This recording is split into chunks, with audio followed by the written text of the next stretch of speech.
本节目由中华民国画廊协会企划制作。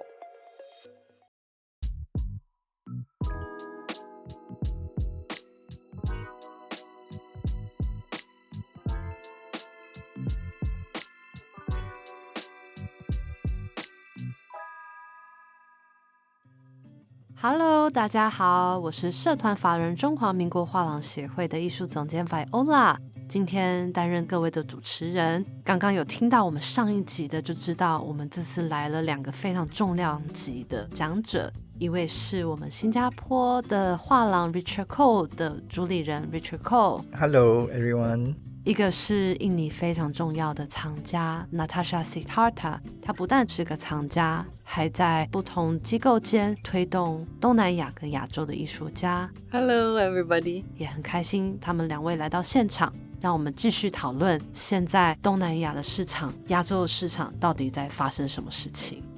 They don't collect like that anymore. So how do you find the new generation to actually consistently collect in that sense?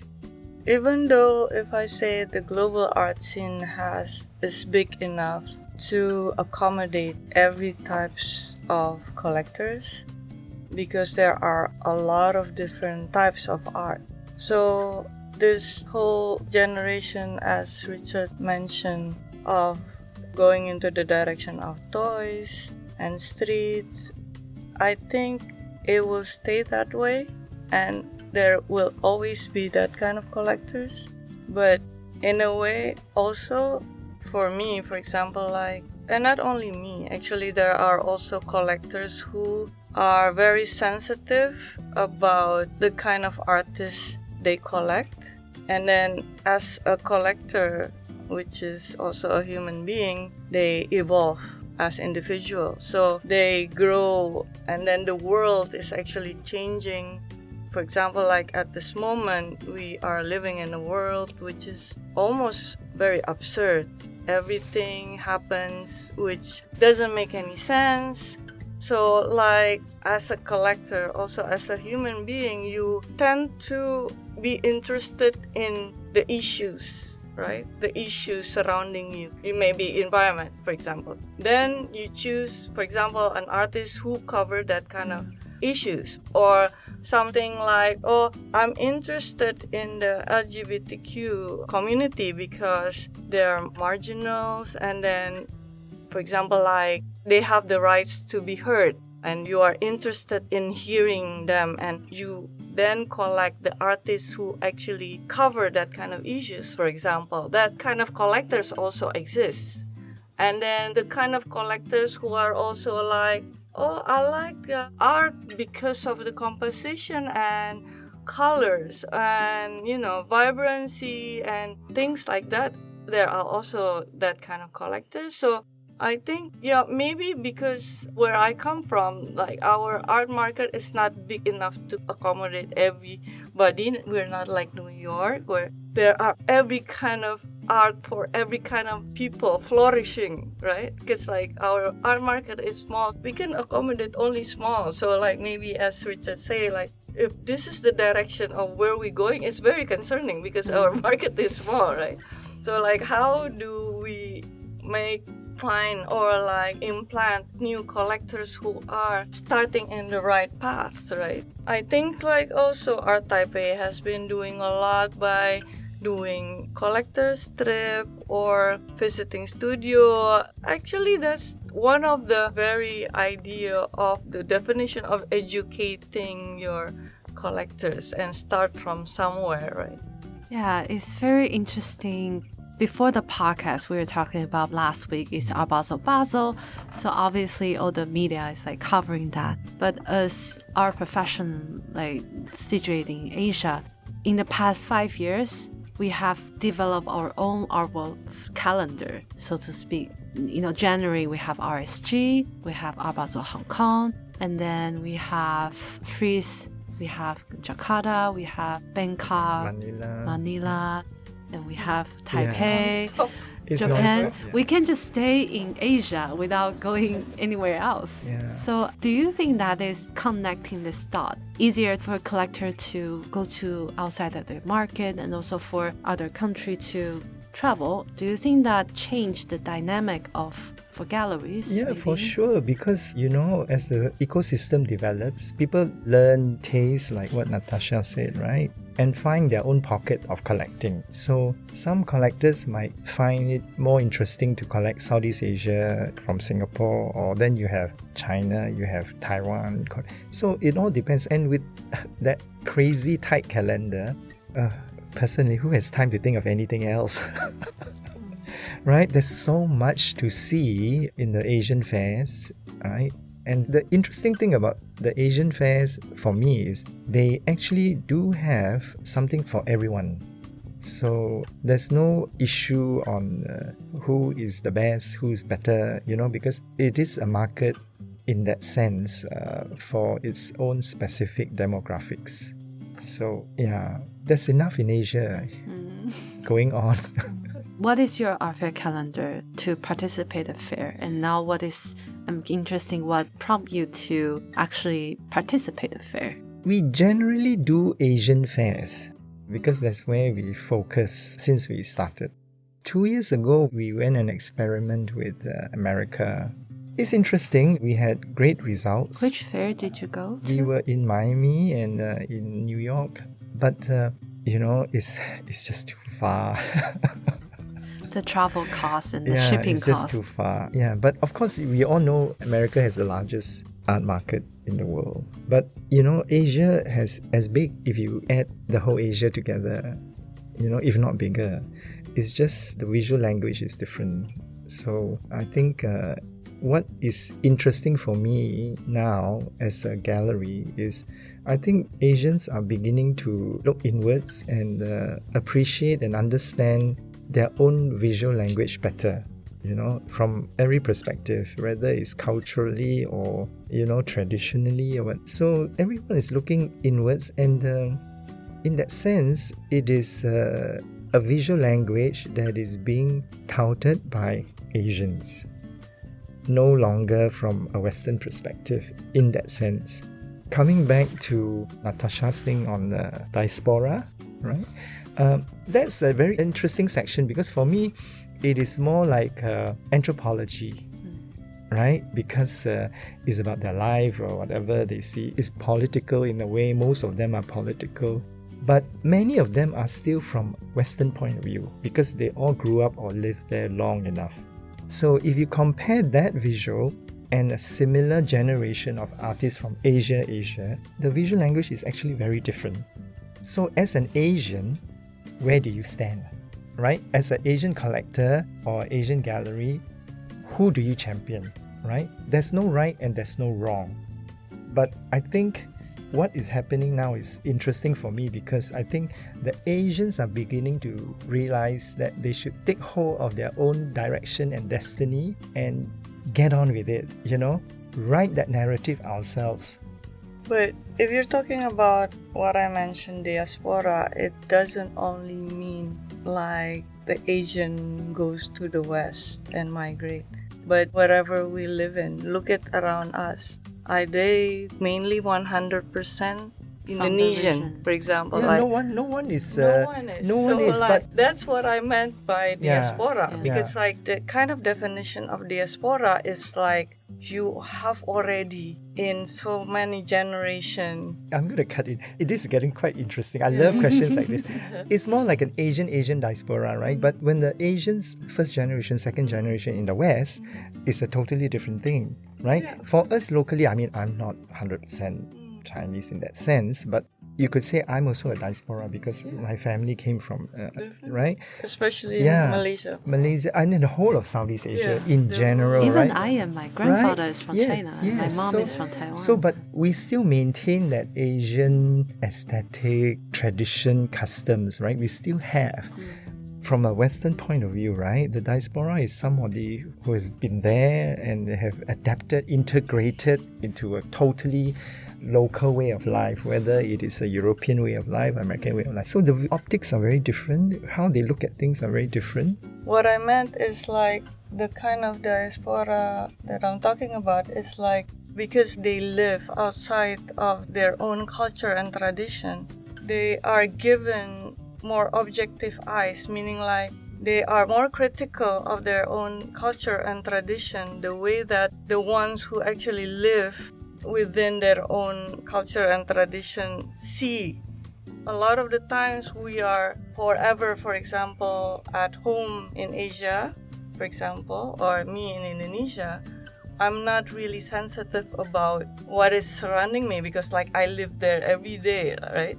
I follow the tradition. For example, I don't have the third eyes of looking up, looking in. This is what I'm talking about. So like I have been visiting few artists who have migrated, but like not only migrated. If you went to school and stay for long years, for example, you have this adaptability of always like criticizing your own, you know what I'm saying? Why are we doing this?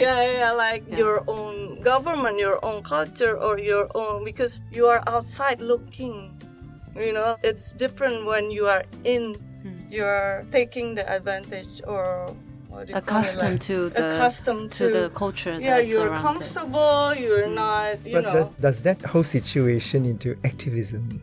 Activism? No, it's just because you're criticizing your own, right? When you're on the other side of the fence. No, it's not. Maybe I. Yeah, I'm going off topic. So let's get back on track. Let's give us another 15 minutes.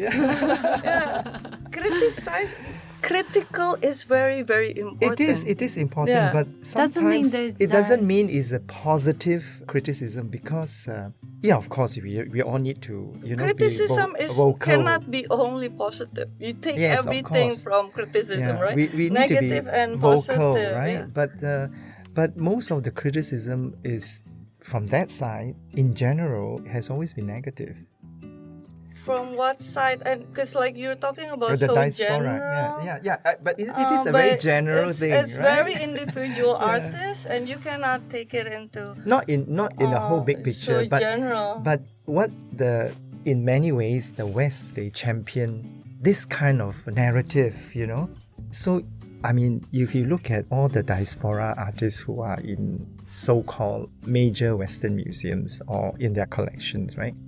Most of them the work is, I'm not saying that you should paint a beautiful flower, right? But the core of the work is all political.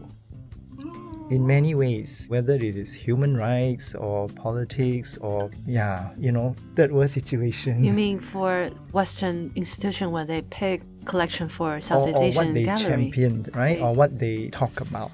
I sometimes find it quite, I wouldn't say disturbing, but uncomfortable when you have... it's hard not to be political. So it's you're living in a world that everything is political. Yeah, art isn't that... art should be political because it's a platform. But can it be political in a beautiful way? Of course. Then that is the aesthetics. Right. Definitely. And it's all beautiful. And not in an aggressive agenda way, right? No, I'm not talking about that.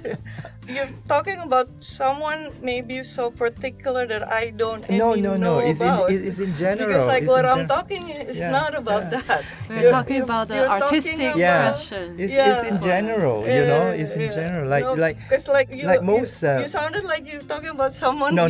artist-specific artist. I'm not. I'm just talking in general. Let's say, for example... The artists that I'm talking about are beautiful works that they created, but they are political, of course. Like, you should be political, even though you're painting flowers. You are political. Like, why are you using this color over that color, for example? Of course you're political. That's like you have your own agenda in choosing one color over another.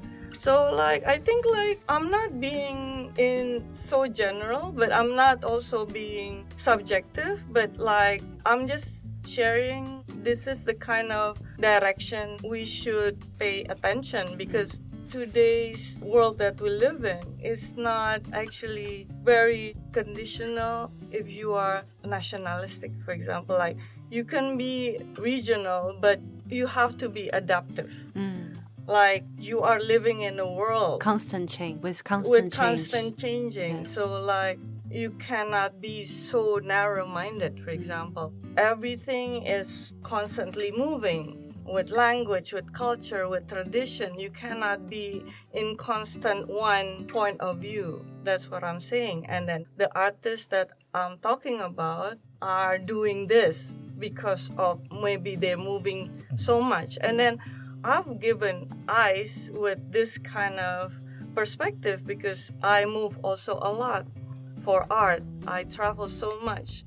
I do a lot of studio visits of artists from any kind of background. So I'm given this eyes and ears that are very open-minded and like very accepting.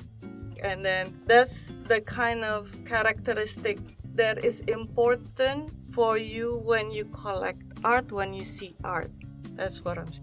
Yes, I think it's very nicely put. All this discussion is a way to, when we talk about a group of collectors following the trend, following their peers, but when you take art more personally, with your own maybe political agenda, with your nationality, your preference, it's very easy that you can find your own taste. Yeah. You know? It's a very nice way that we finish this conversation. What we're talking about is very much in line with what's happening in the global world. In the beginning of the year, we have heard so many within mega gallery closing down or like downsizing the gallery size. Everyone's starting to say, oh, maybe we should stop expanding too much. We should look more inwards. So I think that is exactly what we are doing, what Asians are doing. We are on the right track. Last year is Taipei Biennale, and what the curator did is he hosted a discussion, and the title is, It's been a while since we are fighting about the Biennale. You need That to. is the title.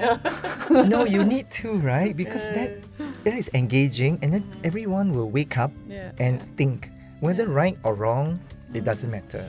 And then it's also important to build curiosity. Yes, because when you have this kind of conversation, confrontational is build curiosity, yes, exactly. And then they will want to know, like, for example, why? What kind of art is actually Richard Koh representing, for example, right? Yeah. What is the mutual mutuality? So it's good, I think, And for what are they art. two talking about just now, right? So this is what we need. For so many years, it's so cookie cutter. What do you think of the market? Oh, it's good. So boring. It's so boring. The market is bad. Finished. Yeah, I think it's good that Art Taipei is doing podcasts. Yeah. I mean, like, it builds up the hype and the Conversation. interest. And Exactly. Yeah. So I think before we finish the podcast, maybe you guys can share a little more about what you wanted to see more in terms of the direction of maybe fair or the market, or what we can do more with each other. because at this moment, the condition of the world that we live in given us so many limitations, right? Even traveling, for example, with the war, it's almost maybe for conveniency as well to stay and not to travel as much, for example, right? With the increase of traveling expenses and everything, it's more a matter of conveniency that people are just staying in their region. And then also with the fear of so many things that has been going on, for their conveniency that they stay in the region that they are. So this is what we have been seeing so far, I think. That's why all these art platforms are more important, because they, being in the region that they are, they could actually serve just the right amount of people. And then if we can actually serve the kind of, and then introduce the art to these people, but not merely only staying as regional. For example, if you open your mind, open your book to more possibilities, maybe these people have more options to see, for example. So to encourage collectors, like now, maybe in the inconveniency, is the right timing for us to focus on what's happening around us? Maybe like Taipei? Maybe like Taipei. Yeah. Where's your next travel destination? let's say art fair. Because of Gwangju Biennale, I'm involved in commissioning Indonesian Pavilion at the Gwangju Biennale, and it's coinciding with Free Seoul and Kiev, so I'll be there. Although I'm not participating directly at Freeze, but the idea of me, for example, attending fairs is just to see and to learn about the trending, about the direction of where the art is going, and especially regional. Yeah. Thank you, Natasha. What about Richard? I think everything is recalibrating. So hopefully it's for the better.